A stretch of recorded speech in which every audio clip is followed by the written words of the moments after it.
درس النهاردة إن شاء الله هنشرح إزاي نحل مشكلة تأخير الصوت أثناء التسجيل أو أثناء العزف بالميدي كيبورد. ناس كتير بتبعتلي وتقولي أنا بسمع صوتي متأخر في الهيدفون وأنا بسجل، وناس بتقول لما بيجي يعزف بالميدي كيبورد العزف بيبقى متأخر. إن شاء الله هنشرح النهاردة إزاي نحل المشكلة دي على 3 برامج صوت: برنامج البروتولز، وبرنامج الفروتي لوبس، وبرنامج الاسيد برو. اول حاجة برنامج البروتولز. عشان نحل مشكلة تأخير الصوت لازم الاول نكون متأكدين احنا معرفين كارت الصوت بتاعنا ولا لا. بتفتح من هنا من قائمة سيت اب وتختار بلاي باك انجن.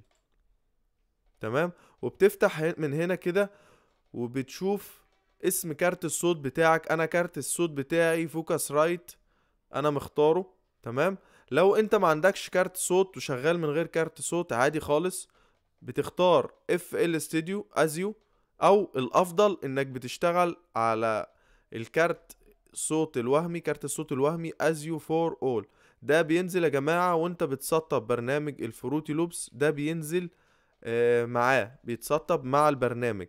ده مهم جدا لأي حد ما عندهوش كارت صوت ان هو يختار الازيو فور اول. تمام، بعد ما اخترت بتفتح من هنا كده المسؤول عن تأخير الصوت يا جماعة في اي برنامج صوت: البفر سايز.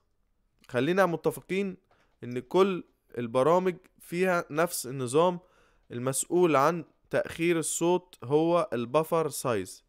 تمام، احنا النهاردة هنشرح على 3 برامج صوت.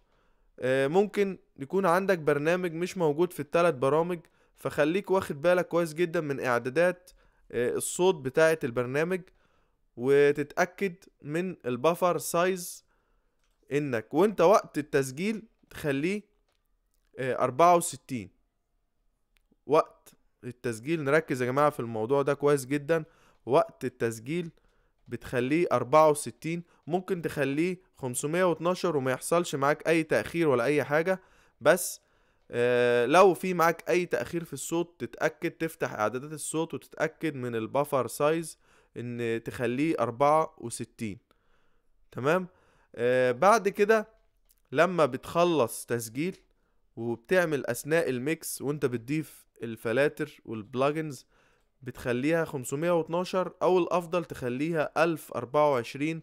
ده بالنسبة لبرنامج البروتولز. هنفتح برنامج الفروتي لوبس الاف ال ستوديو. بنفتح من قائمة اوبشن وبنختار اوديو سيتنج. برضو يا جماعة بنفتح من هنا وبنختار كارت الصوت بتاعنا. لو عندنا كارت صوت، ما عندناش كارت صوت بنختار اف ال ستوديو ازيو، او بنختار الازيو فور اول زي ما احنا قلنا بالظبط في برنامج البروتولز. تمام، بنيجي هنا على اعدادات السمبل ريد. مفيش مشكلة، ما تحاولش انك انت تزود، ملوش اي فايدة ولا اي لازمة. 44 او 48، ما تزودش عن ال 48 او ال 44، مفيش اي مشكلة. وبتفتح من هنا البافر سايز برضو يا جماعة زي ما احنا قلنا في برنامج البروتولز، بتفتح من هنا البافر سايز وبختار برضو 64. انت عندك اي نوع كارت صوت بتاعك برضو بتلاقي البافر سايز من هنا بتختار 64. تمام، لو انت مختار كارت الصوت الوهمي الازيو فور اول، بيظهر معاك هنا الايقونة بتاعته، بتدوس عليها وبرضو بتختار السيمبل ريد، اقصد البافر سايز بتاعه، وبتخليه على 64 زي ما احنا قلنا اثناء التسجيل. بنخليه 64، واحنا بنعمل الميكس والماستر بنعليه ل1024. هنقفل برنامج الفروتي لوبس ونفتح الاسيد برو. فتحنا برنامج الاسيد برو، هنيجي عند قائمة اوبشنز ونختار اخر واحدة من تحت. تمام، وبعد كده بنتأكد من هنا يا جماعة كارت الصوت اللي احنا شغالين عليه زي ما انا قلت نفس البرامج اللي فاتت. بتختار كارت الصوت بتاعك اللي انت شغال بيه، او بتختار ال FL Studio Audio او ال Audio for All. تمام.